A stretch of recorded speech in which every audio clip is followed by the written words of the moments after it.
Hello students, कैसे हैं आप सब? होप सब अच्छे होंगे। हाँ जी, 23 सितंबर 24 को जैसे ही मैं अपने चैनल पे एक वीडियो पोस्ट करता हूँ एडवांस अकाउंट के सजेस्टेड आंसर की, तो कुछ स्टूडेंट की क्वेरी आती है, मैसेज आता है कि सर आपने जो सजेस्टेड आंसर डाला ना, इसमें कंसोलिडेशन के क्वेश्चन में गलती है। कुछ स्टूडेंट ने एक दो क्वेश्चन में और भी मेरे को बोला, तो मैंने उस टाइम स्टूडेंट को रिप्लाई किया कि बेटा मेरा आंसर बिल्कुल ठीक है, क्योंकि जो ये क्वेश्चन आया ना, इस क्वेश्चन के हिसाब से जो मैंने आंसर दिया वही आंसर बनेगा। और एक दो स्टूडेंट जिन्होंने मेरे से क्लास ले रखी थी, दे गॉट कंफ्यूज कि सर हमने ना किसी और सोर्स से सजेस्टेड आंसर देखा है और वहां पे आंसर डिफरेंट दे रखा है, आपने आंसर डिफरेंट दे रखा है। तो मैंने उन बच्चों को रिप्लाई किया कि बेटा you are in safe hand, आप बिल्कुल टेंशन मत लो, हमारा सजेस्टेड आंसर बिल्कुल ठीक है। ये वो वीडियो है। एक बात और मैं आपको बता देता हूं, ऐसी ही घटना घटी थी 17 मई 2024 को, जब मैंने मई का सजेस्टेड आंसर डाला था एडवांस अकाउंट का। तभी कुछ स्टूडेंट की क्वेरी आई थी कि सर बोरोइंग कॉस्ट वाले क्वेश्चन में आपने आंसर गलत दे रखा है, इसका आंसर अलग होना चाहिए, हमारे पास जो डिफरेंट सोर्स है उसमें आंसर अलग दे रखा है। मैं आपको बता दूं, वहां पे भी जो सजेस्टेड आंसर फाइनल आया था तो मेरा आंसर बिल्कुल टैली था। अब अगर मैं सितंबर की बात करूं, सितंबर 24 का जो सजेस्टेड आंसर आया, मैं उससे आपको अपने जो मैंने सजेस्टेड आंसर दिया था उसको टैली करा देता हूं। और एक बात और मैं आपको बता देता हूं, मैंने कभी भी ना एग्जाम के बीच में कभी भी सजेस्टेड आंसर पोस्ट नहीं करता, कभी वीडियो नहीं लेके आता। मैं हमेशा सारे एग्जाम कंप्लीट होने के बाद ही वीडियो शेयर करता हूं। क्योंकि देखिए, जो स्टूडेंट एग्जाम दे रहे ना, अगर वो सजेस्टेड आंसर बीच में देखेंगे ना पेपरों के, तो उनका सर माइंड 100% डाइवर्ट होगा। वो तो बच्चे हैं, मोम की तरह हैं, और अगर वो किसी भी एक भी आंसर से इन्फ्लुएंस हो जाते हैं तो उनके नेक्स्ट एग्जाम के ऊपर 100% इंपैक्ट आता है। इसलिए मैं कभी भी सजेस्टेड आंसर को एग्जाम के बीच में नहीं लेके आता। इवन मैं आपको बता दूं, ग्रुप 1 के एग्जाम खत्म होने के बाद भी नहीं, जब बोथ ग्रुप के एग्जाम खत्म हो जाते तब मैं सजेस्टेड आंसर शेयर करता हूं। और क्या मेरा सजेस्टेड आंसर ठीक था या नहीं था, आइए सबसे पहले मैं उस क्वेश्चन की बात करूंगा जिस क्वेश्चन में स्टूडेंट ने सबसे ज्यादा क्वेरी पूछी थी कि सर हमने किसी और सोर्स से आंसर देखे, वहां पे आंसर डिफरेंट है और आपका आंसर डिफरेंट है। तो मैं आपको बता दूं, हमारा सजेस्टेड आंसर ना, जो मैंने 23 सितंबर को सितंबर अटेम्प्ट का इशू किया था और 17 मई को मई अटेम्प्ट का इशू किया था, वो 100% करेक्ट है। और ये जो आईसीआई ने सजेस्टेड आंसर दिया है, इसमें भी एक गलती है, वो मैं आपको बताऊंगा। सबसे पहले मैं आपको कंसोलिडेशन के क्वेश्चन पे लेके चलता हूं। क्वेश्चन नंबर आपका 5 है, ये सजेस्टेड आंसर है क्वेश्चन 5 का। और मैं साथ में सीट रख लेता हूं जो मैंने आप लोगों को सॉल्यूशन कराया था, और मैं आपको बता दूं सॉल्यूशन की वीडियो का लिंक मैं आपको डिस्क्रिप्शन में दे दूंगा। देखिए, सबसे पहले क्वेश्चन की रिक्वायरमेंट थी, आपने ट्रेड पेबल का अमाउंट कैलकुलेट करना है 490, ये मेरा आंसर है। ये आपका आईसीआई का आंसर है। Current asset 1075,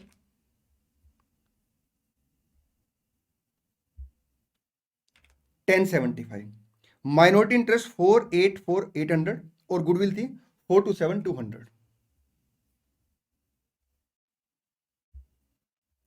suggested answer 484800, 427200। उसके बाद आपका गुडविल कैपिटलिज्म, आपका गुड लिमिटेड का 87500, और पी एंड एल अकाउंट का जो बैलेंस है 358।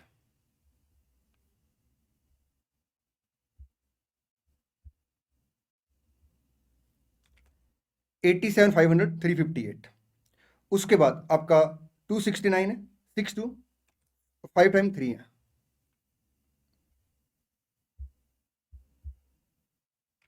269 है आपका, 62 5 टाइम 3 है, 4170।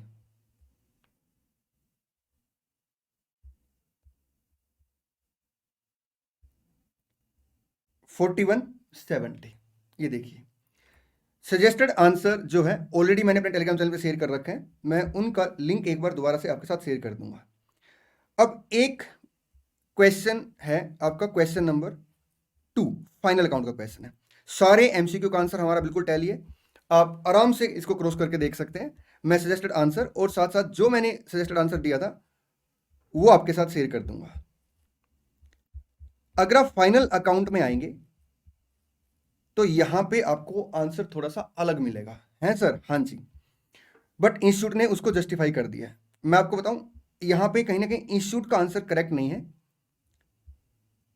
देखिए इंस्टीट्यूट ने क्या किया है, यहां पे लास्ट में बोल दिया, alternatively since the amount of interest of 10% 135 debenture comes to 13,500, why the debenture interest in the trial balance आपका 14,000। इन्होंने पता क्या किया, डिबेंचर इंटरेस्ट को 14,000 कंसिडर कर लिया यहाँ पे ना।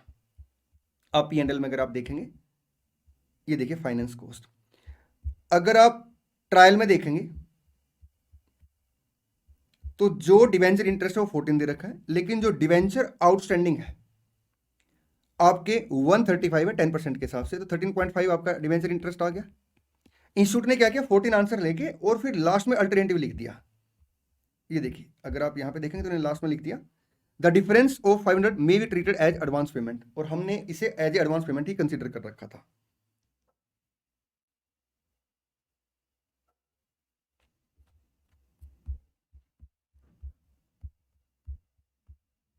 ये देखिए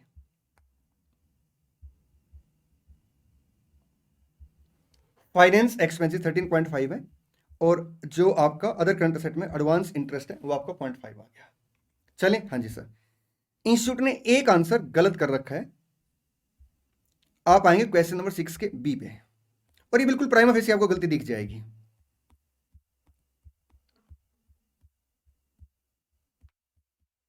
क्वेश्चन नंबर 6 के बी पे अगर आप आएंगे तो यहां पे देखिए आईआर का ये क्वेश्चन है, 8% डिवेंचर 5 लाख के, debenture holder agree to accept free hold property book value 350 at a valuation of 445। इसका मतलब क्या है कि 95,000 से फ्री होल्ड प्रॉपर्टी की वैल्यू बढ़ गई है, और फिर डिवेंचर होल्डर इसको लेके चले गए फुल सेटलमेंट में, तो 55,000 का हमें यहाँ पे फायदा हो गया। इंस्टीट्यूट ने क्या किया है, 55,000 का फायदा तो रिकॉर्ड कर लिया, ये देखिए, लेकिन जो revaluation of free hold property है उसके ऊपर प्रॉफिट रिकॉर्ड नहीं किया, जिसकी वजह से इन्होंने यहाँ पे आंसर में गलती कर दी है। अगर आप अपना सजेस्टेड आंसर देखेंगे तो हमने बिल्कुल इसको करेक्ट कर रखा है।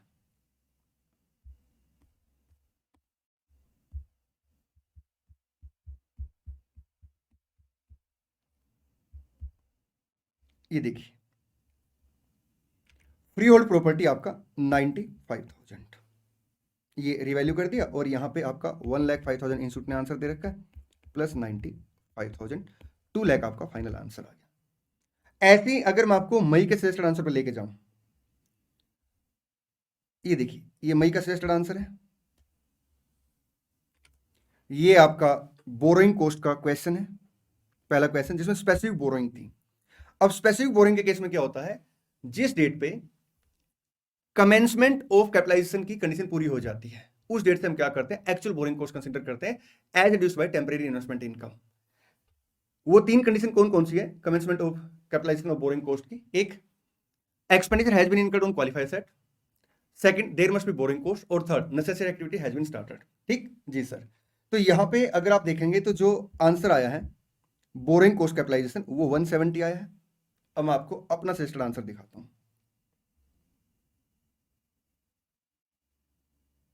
मई का सॉल्यूशन 17 मई, ये आपका पहला ही क्वेश्चन था, क्योंकि मई 24 में स्टूडेंट ने एमसीक्यू रिलीज नहीं किए थे, तो सिर्फ पार्ट बी की मैंने आपको वीडियो दी थी, और इसमें अगर आप देखेंगे तो ये देखिए 170, और मैंने तो इसको दो अल्टरनेटिव से आंसर करके दिखाया था कि आप ये अल्टरनेटिव भी फॉलो कर सकते, दोनों में आंसर आपका सेम आएगा। मेरे प्यारे प्यारे दोस्तों, मेरे प्यारे प्यारे बच्चों, मेरे जो सजेस्टेड आंसर आते हैं वो 100% एक्यूरेट होते हैं, और मैं आगे भी सजेस्टेड आंसर ऐसे ही इशू किया करूंगा, लेकिन एज यूजुअल सारे एग्जाम कंप्लीट होने के बाद, क्योंकि एग्जाम के बीच में अगर सजेस्टेड आंसर इशू किया जाता है तो स्टूडेंट के ऊपर इंपैक्ट आता ही आता है, और मैं नहीं चाहता कि किसी एक स्टूडेंट के ऊपर कोई इंपैक्ट आए, कोई इफेक्ट आए।